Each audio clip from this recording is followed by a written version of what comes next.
Hi, today I'm producing Nubia Red Magic 7S and I'll show you how to mute notification sound on this device.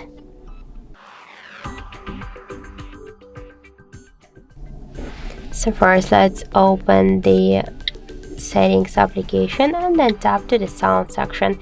Here we can see ring and notification volume panel, so just to mute notifications we should hold and swipe to the left side this red dot. But by this way we'll mute not only ringtones but also not only notifications but also the ringtones. And if you want to stay with the ringtones and you want just mute only notifications, unmute this volume panel, then tap to this default notification sound and switch your currently notification sound to mute.